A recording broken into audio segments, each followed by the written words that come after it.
Welcome to In Edina, a program about the people, places, and activities all from the city of Edina. I'm your host, Lillian McDonald. We bring you this broadcast from the city of Edina's liquor store. And joining us to talk about the libations and the business and the opportunities this store and all three stores bring are Steve Grausom and Greg Keir. Thank you very much for joining us. You're welcome. Thanks for letting us be in your shop, too. Thanks for having us. This is one of three liquor stores, Correct. and it's not just about selling beer, wine, and liquor, but it's also about giving back to the community, specifically revenues. Yeah, the stores generate about $11.4 million a year in annual sales. This year we'll probably net about $1 million that'll go back into the community for parks, Art Center, Braemar Arena, and general fund. But with that, it's also the controlling the sale of alcohol. That's a very important part of what we do at the Edina Liquor stores. Mm-hmm. Cost and control. And many cities will borrow from liquor stores, I shouldn't say borrow, but appreciate the revenues from liquor store to put back into the community, as you've noted here. And it's a sizable amount of revenues, which means you carry a sizable amount of inventory here. Talk about it. Go ahead. Wines, beers, liquors. I can think currently we have 250 different beer selections in our store. That is just a small portion of what's available, actually nationwide. But we try to work with our customers and try to know our customers, be actively conversing with them to know what people like, what they're looking for, whether it be wine, beer, or liquor, what's available. It's a matter of knowing your clientele and knowing your area. And you're talking about, when you say controlling the sale of alcohol here, of course you're talking about what goes out of the store. Correct, and who's buying it, and so, minors, people that are intoxicated, things like that. So we care about the community, and we don't want, if someone we feel is intoxicated, we're not going to let them get out of the store. Do you think because you're a city liquor store, your intensity on that might be just a little bit higher? I think we have a responsibility to the community more so than maybe some other stores. Yeah. That are in it for private industry use. And that remains to be seen, of course, but a lot is at stake. A lot is on the line if a city liquor store runs into problems, so you up it up. IDing, what's your cutoff here? I mean, generally we try and ID anyone that's under 30 to verify their age, or if there's a group of people, we'll ID the whole group to make sure that they're all of age. So there's, those are our standard. How many employees between the three liquor stores? We have about 50 plus. 8 full-time and then the rest part-time. So they're well trained, obviously, in guiding the control and running the costs and running the business as a whole. There's 3 stores in the city of Edina alone, right? Correct. And each one is different from one to the next? Correct. Very much so, yeah. And how is that? I mean, how can it be? I mean, you'd think they'd all be the same or offer the same items. Is there that much difference from one store to the next? We do have the same pricing in all 3 stores, but there is a different demographic of people depending on which location you're at. The Grandview is pretty much in the center of Edina. I get mostly Edina customers. Our 50th and France store is next to South Minneapolis, so they're going to pull some South Minneapolis in. And the Southdale store is right next to Southdale and Richfield and Bloomington. So the taste may differ from city to city and from neighborhood to neighborhood. Correct. That makes sense. Let's talk about taste. I never know what I'm going to pick out, but you guys have experts here on site that could help with that. If I'm having steak, if I'm having fish, chicken, people that are sensitive to tannins in a wine. I strive to get my employees to try a lot of different things and a lot of different items so they can have their own choices and know what they like. Our choices may not be exactly what the customer likes, but they can give them a recommendation as to what they think is a great bottle of wine, and they can stand behind it. Cheapest wine to the most expensive wine, what's the range? $4.99 to $350. Wow, holy smokes. You must be having a heck of a party for a $350 bottle of wine. That's just one bottle, so. Right, yeah. I know. Used to be you'd come in and say, I need a red wine, and you go, I need a Cabernet. But now what's really big is this blending of grapes and wines, and it gets complicated. How do you boil all that down to a customer?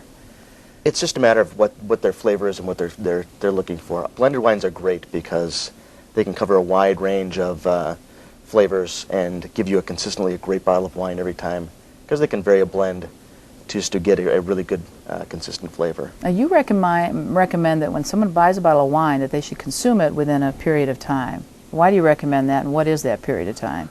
I think most consumers, when they come in to buy wine, are looking for a bottle to drink right away. You'll get the people that are looking for that special bottle that they want to put away, and we do have those wines available.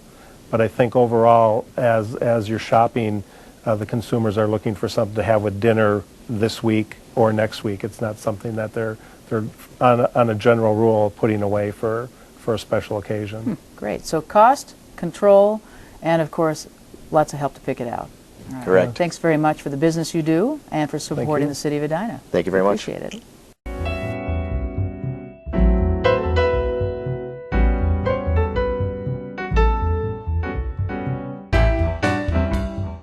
Well, we talked about how the revenues from the liquor store go back into the community, and here to tell us how those revenues actually fit in the community is Gordon Hughes, the city manager. Thanks for joining us on In Edina. Thank you, Lillian. Appreciate it. It's quite a bit of money over 5 years. About how much? About $5 million over the last 5 years will come from the liquor enterprise into various city facilities and activities. And specifically, you've got a laundry list of activities that have really reaped the benefits of the revenues, including like Lewis Park, for instance. Yeah, Lewis Park's a great example. It's a community play facility in the southwest part of the city, home to most of the soccer fields used by our youth athletic associations. And liquor profits have been used to renovate each one of those fields over the past 5 years. And that's expensive growing grass. It's very expensive. Each one of those fields costs about $300,000 to renovate. And bad weather and overuse. I mean, over time, it needs to be redeveloped. We have a very active soccer program, football program in the city, and these fields take a lot of abuse. Playgrounds, you've also invested in playgrounds. Playgrounds, we're working our way through the city to try to renovate playgrounds in each of the smaller neighborhood parks in the community. And liquor profits really go a long way to renovating those facilities, bringing them up to modern day standards, making them accessible to everyone, making them safe, making them attractive for the neighborhoods. Yeah, absolutely. How many playgrounds do we have here across the city? You know, I think we have around 30 playgrounds, and we're working our way through each one of them. That's a lot of toys to fix up, holy smokes. What are some of the other things that the money is spent on, maybe non-recreational activities, but just as important, snow plows, streets, anything like that? There's quite a number of things liquor profits go to in terms of the infrastructure of the city. Things such as sidewalks, street repairs, fire engines, snow plows, all benefit from our liquor enterprise in the city. There just isn't enough tax dollars and revenues from other sources to provide for the needs of the community. And this really provides the needed revenue source for us. And of course our property taxes and our business taxes help contribute some of that.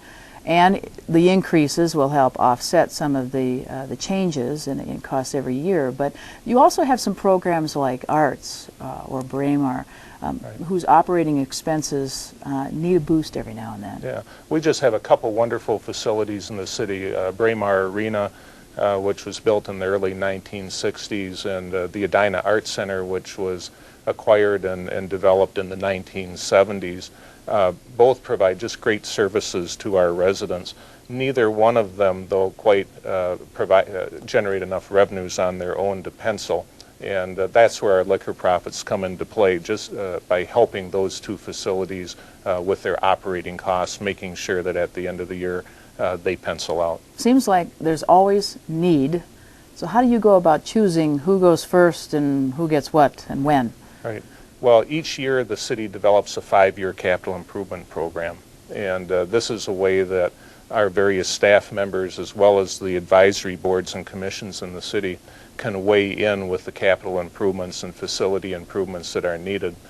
This is really a 5-year plan and a 1-year budget, but it helps us allocate resources, not only not only our liquor resources but our tax dollars as well to make sure that we're putting them towards those facilities and projects that are of highest priority. Do you ask residents to weigh in on some of these proposals? We do. The best way for residents to weigh in is through advisory boards and commissions. Our park board is made up of I believe it's 9 residents of the city, and they help develop that park capital improvement program and are charged with that duty of making sure that, for example, soccer fields at Lewis Park are prioritized properly as compared with, say, Adventure Peak at Edinburgh. Yeah, I was kind of wondering about that because even within the city there is going to be competition from neighborhoods to neighborhoods, and you've got to balance that. There is. You know, we're a community that's just very rich with facilities. We have any number of enterprises that are somewhat unusual for cities to be in. Arts centers, Edinburgh Park,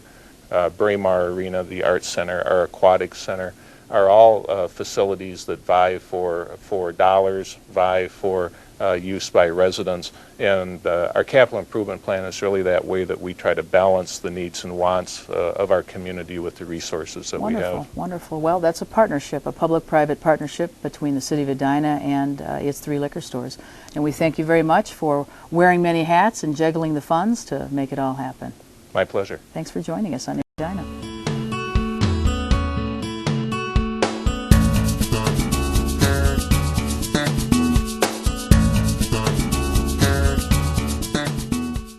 Well, the Braemar Ice Arena is clearly one of the hottest spots in the City of Edina, and it too enjoys some of the benefits from revenues brought in from the City of Edina's liquor stores. And joining us to talk about how all of that works is Larry Thayer. And Larry, you yourself have been at that arena for a long, long time. You have seen a lot come and go. I have, Lillian. I've been there, well, as a player myself since 1965, the first year it opened. And I've been an employee there since 1970. So clearly you have benefited as a student, youth, and an adult, and now an employee of the arena. And you work with understanding how these revenues from the liquor stores supports activities there. Tell us a little bit about how you use them. Well, in any given year, depending on typically our maintenance costs for the year, we'll require some support from the liquor store funds to offset any costs and shortfalls for any given year. It'll vary from, typically it's maintenance repair issues that it will help us support in a year. But it's not something you clearly insert in the budget as liquor revenues will take care of this. You don't plan on it, you don't count on it like all of us who budget, but Right. It is nice to have something if you need it. I think the original bonds were sold with the backing of this fund to guarantee all those bond payments. Now let's go back over the history so we can see how the revenues has also supported the growth of Braemar Arena. We're talking about one sheet of ice is how it all started. Yeah, Braemar Arena was built in 1965. It was built to house the Lake Conference hockey, and we also at the time brought in the Minneapolis Figure Skating Club as another partner to help support this new facility, the 4th facility in town, and also the Ken Yackel Summer Hockey School. And these 3 entities were supporting that first main arena in '65. And you are still enjoying a lot of support from high school hockey, Absolutely. Figure Skating Club. We now have the Braemar City of Lakes Figure Skating Club and Edina High School, both boys and girls programs, and also our Youth Edina Hockey Association. And you've gone from 1 to 3 sheets of ice now. Yes. Standard size. Standard sheets of ice. First one in '65. The pavilion was built in 1970 and refurbished and made more permanent in 1988. And then our newest facility, the South Arena, was brought in '97. Wow, and we're talking about a lot of folks that are using this facility every hour on the hour at any given time. How many have you got in there? Well, at any given hour you could have 2 teams, youth teams playing each other in 3 buildings, so at 20 about 130 that will turn over every hour. And it's a year-round facility as well. How many Correct. members in the figure skating club? Our figure skating club is currently in the 150 membership.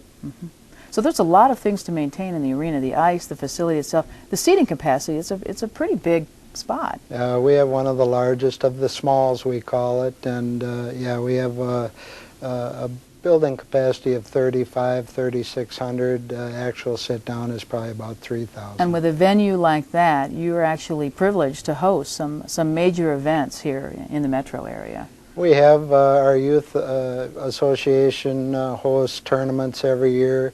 Our figure skating club has held regional competitions, our Upper Great Lakes and Midwestern figure skating championships, all leading on to the nationals. Wow, you have clearly seen a lot of growth and development at Braemar Arenas, and we thank you too for all the work you've done to pull it all together, and we look forward to more time with you. Thank you. And we're glad that these revenues here from the liquor store can pitch in every now and then, because just think of how many families this place has really benefited. Absolutely. That's great. Thank you very much for Thank joining you. us.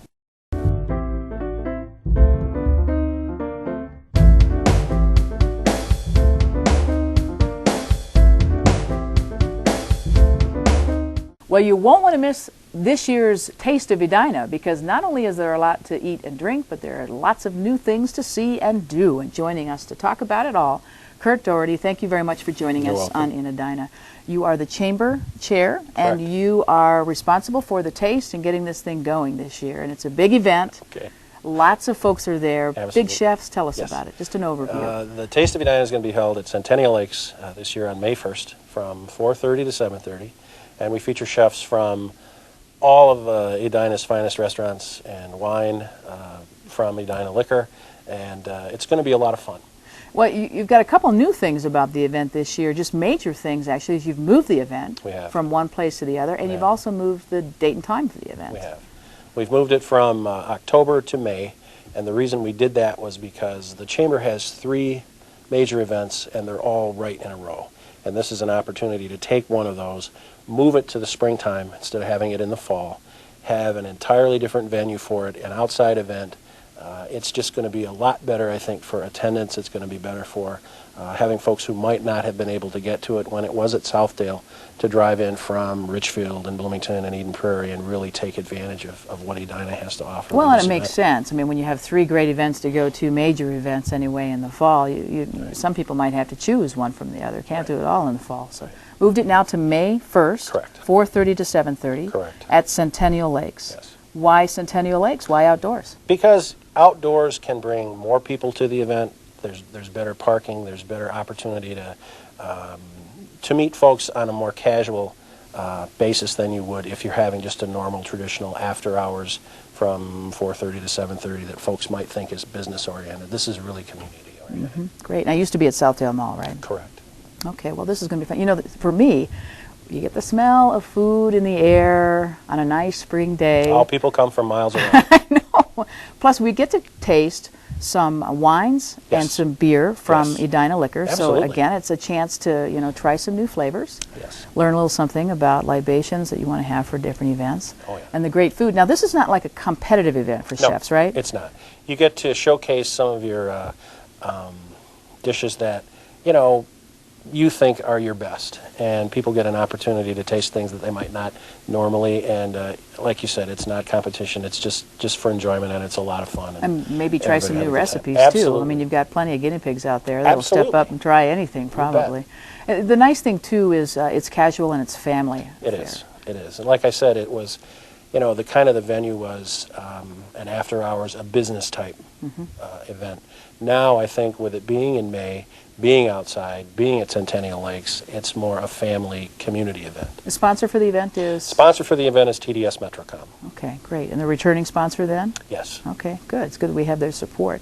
How many folks come to this? I would think upward of 1,000. All right, so you want to get there early Absolutely. because you want to be sure that there's plenty to eat. Absolutely. And plenty to drink. It is a lip smacking good time. You're going to have a great time. Tickets are $25 each. Tickets are $25 each. You can get them by calling the Edina Chamber of Commerce office, and the number is 952-806-9060. And if you stop by Edina Liquor, there's a $5 discount off the price of admission. Wonderful. Well, thank you very much for Thank you. taking charge of this event. I'm sure it's going to be wonderful. Look forward to it. Thank you.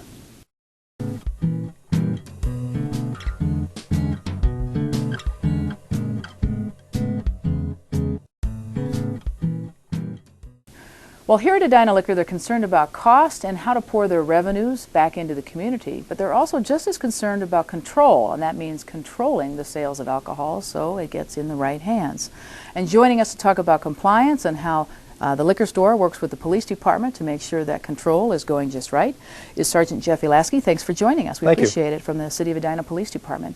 Well, let's talk about drinking and driving, obviously, is part of this picture, but then Correct. also compliance in stores like this one. How do you do compliance? How do you make sure stores are selling to the right people, right age people? Our liquor stores are no different than a private entity. We, a couple times a year, will send out letters a week or so prior to our, I guess you'd call our undercover buys, to the liquor store saying the Edina Police are going to be out doing undercover buys. We'll send an underage decoy with a plainclothes officer. Plainclothes officer would be following the individual in. The individual would grab, say, a bottle of wine off the shelf, go up to the cashier, and attempt to purchase that. And we're hoping that the employees of the liquor store will definitely make sure they card that individual to make sure they're old enough to purchase. So we're talking about your way of testing. Why do you give them Correct. the letter in advance, a heads up, so to speak? Why not just drop in any time? More as, I guess, would be fair play, to just let them know that we're concerned about it, but we are going to be out there and we kind of give them a heads up. And this is a part of the Safe and Sober program that the City of Edina is a part of, right? This would be actually something that we do through our licensing. Oh, The okay. Safe and Sober is through the state of Minnesota and the federal government Okay. for you- extra patrol enforcement, for specifically for DWIs.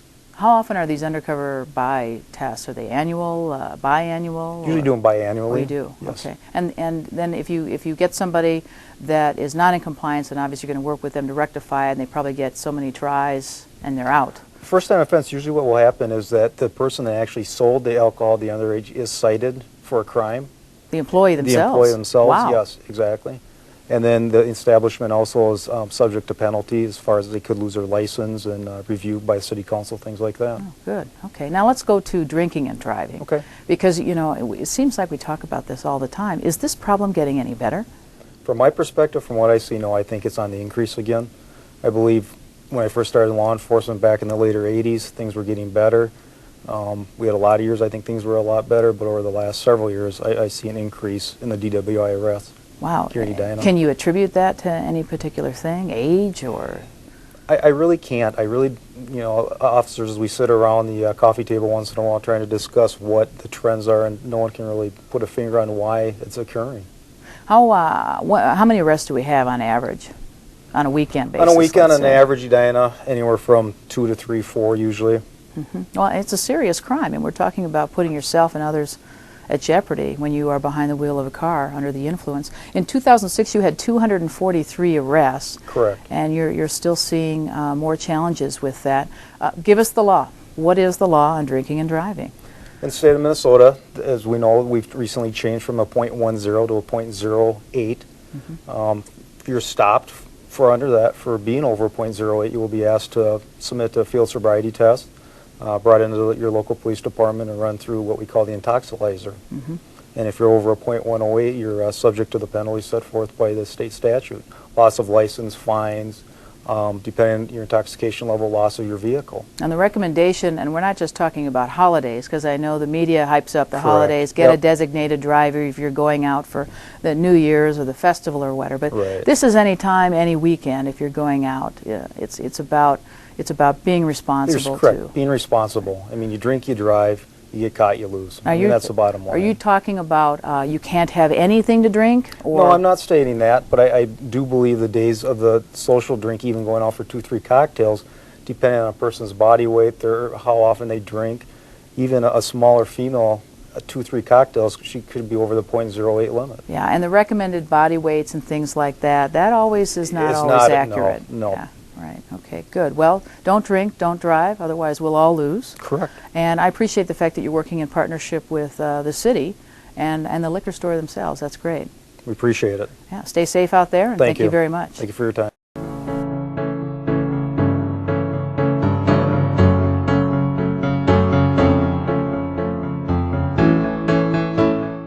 Well, we'd like to thank all of our guests for joining us, and especially the City of Edina liquor stores for the revenues they bring back into the community and for letting us bring you this broadcast right from one of their stores.